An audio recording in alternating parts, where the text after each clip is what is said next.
Hi, my name is Danielle Seehusen, and I am a graduate student at Morningside College and also a secondary special education teacher. I did my study and research over the effects of self-regulation on writing scores. According to the National Assessment of Educational Progress, students are not proficient in the area of writing. In 2011 alone, 74% of these students were not proficient in the area of writing. According to Lickage 2015, writing continues to be a critical component in today's society, no matter the education or work experience the student has. Freyer 2018 states that students with academic discrepancies and are in special education continue to be placed into the inclusive classroom, where these students still need supports in place to be successful in these settings. I chose this topic because I had a high number of students with writing goals this past school year. With that being said, according to their IEP data, they were not showing many improvements in the area of writing. Lastly, I was just recently introduced to self-regulation strategies through the Zones of Regulation curriculum and wanted to try as a proactive strategy to put into place. Various interventions have been implemented to support low-achieving students in the area of writing. Jacobs 2014 reports that students in special education learn general education curriculum right along with their peers in the inclusive classroom, and these students are constantly receiving accommodations and modifications. According to Bishop, Sawyer, Albert Morgan, and Boggs 2015, they showed that implementing a modification was effective into the classroom, and these were the use of graphic organizers. According to their findings, using these graphic organizers on their pretest, before they used the graphic organizers, their pretest data showed a mean of 104. And then on their post-test, they saw an increase of their mean score to be 121. Asaro, Sadler, Knox, Meredith, and Akamanjanova 2015 explored the use of writing software and the effects on student writing with 10 students in special education. Along with the lessons that were taught, the students were able to use the provided software along with vocabulary support, topic words, text-to-speech, and individualized cues to continue to move forward in their writing.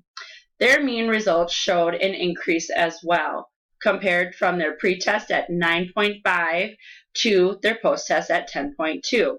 The results showed that some students can improve in their writing over time.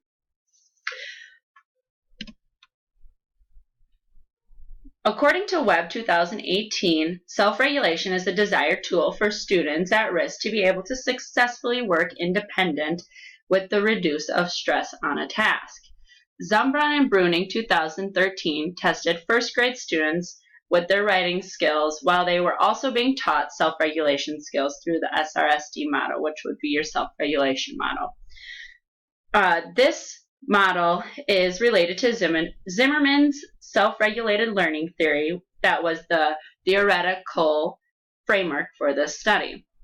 They noticed an increase in motivation, engagement, and also attitude on writing. MacArthur and Pacos 2013 implemented a study that consisted of self-regulation curriculum created by multiple instructors. What they noticed was that when they added blended learning and self-regulation skills through modeling and think alouds, they saw an increase of student writing as well. Ghazi, Mubekel, and Pinata 2017 focused on self-regulation by observing different types of interaction between teachers and students in 120 different classrooms.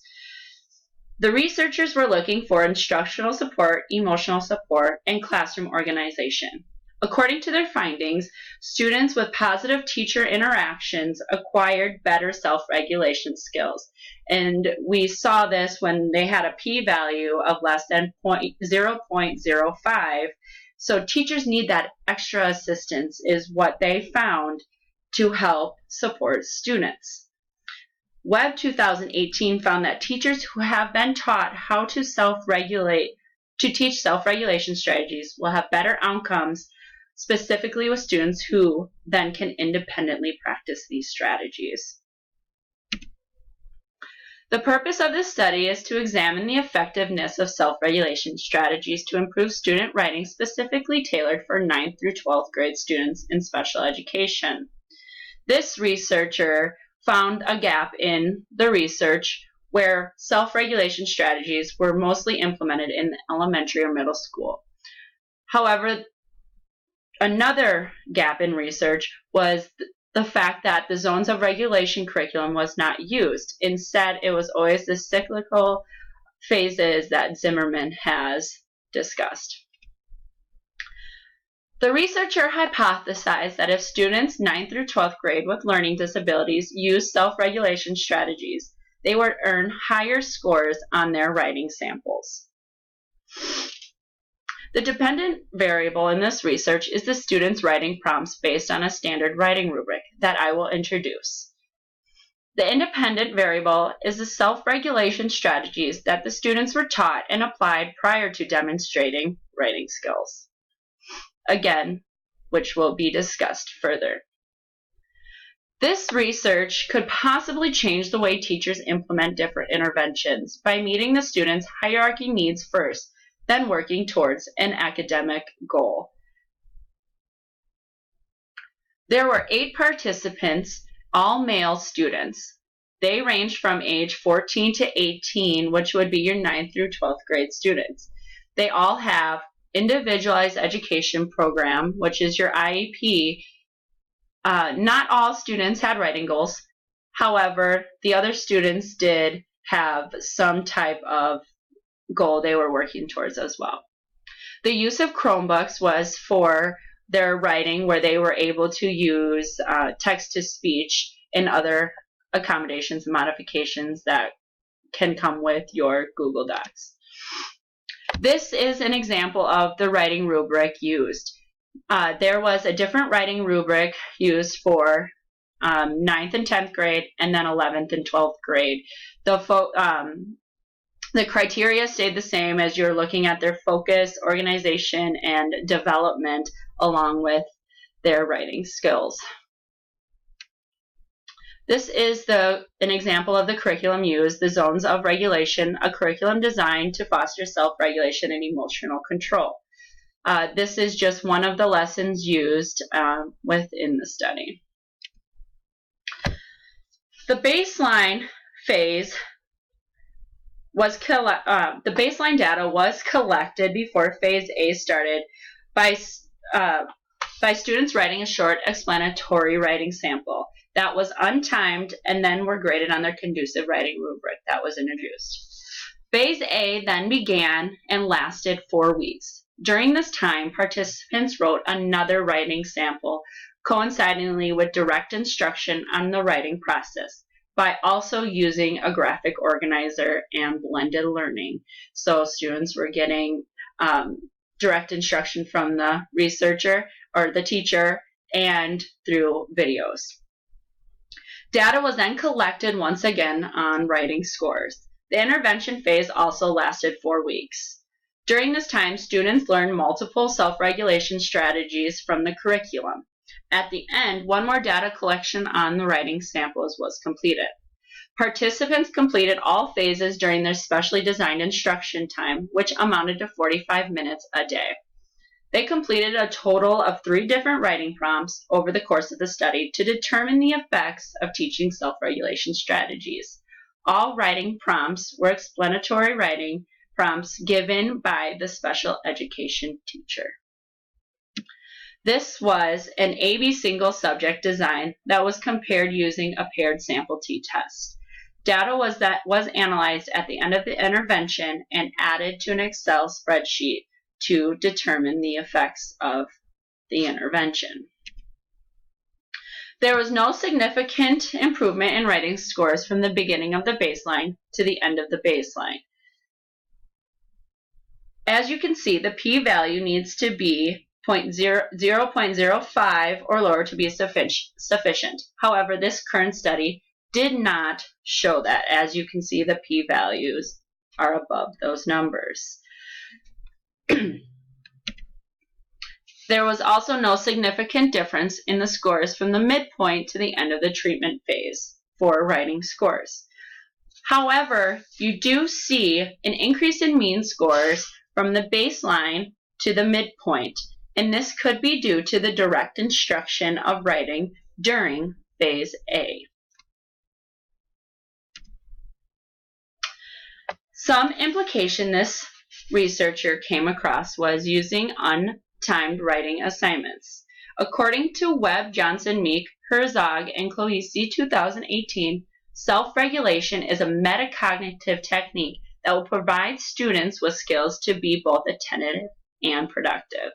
Students that obtain these skills will be better problem solvers and experience less stress, which will guide students to use their resources wisely. The findings are also reflective to Asaro, Sadler, Knox, Meredith, and Akamajanova 2015 because they also believe in untimed assignments will increase scores due to the less stress on these assignments. So when students have untimed writing assignments, they will increase their writing grade based off of the writing rubric due to the lack of stress of a timed assignment. Modeling is another implication this researcher found. And according to MacArthur and Philippakos 2013, instruction is a high pedagogical approach when it consists of both modeling and think-alouds. Their findings show an increase in writing once teachers modeled and the writing process alongside self-regulation skills. And that is something this researcher found as well. So modeling can increase student writing scores. Blended learning is the last one, and according to Whiteside, Garrett, Dickers, and Lewis 2016, they explain that students need the opportunity to be a part of their learning and set their own goals based on the needs in order to be successful, and this can be done through blended learning with the self-regulation model. And that can be done through the self-regulation model by them taking charge of their learning. So using direct instruction along with giving students access to videos to refer back to increase student retention of information. Some limitations were determining the most effective self-regulation strategy. Knowing the most effective self-regulation strategy could increase the outcome of these studies because we are not working towards multiple self-regulation strategies and we have our focus on one. So know that in advance for the future. A small sample size was used in the study, and having multiple students who have an IEP goal in the area of writing was very specific. However, having a generalized representation of the population could increase the outcome. The last limitation were the absences and weather. There was one student who continuously was absent throughout the study who did not receive direct instruction and was using mostly the videos for learning the writing process. Along with weather was in the way, so lengthening the amount of time for the study could increase the outcome and results of the study. References. Let's continue to grow in the area of writing together based off of the researcher's findings.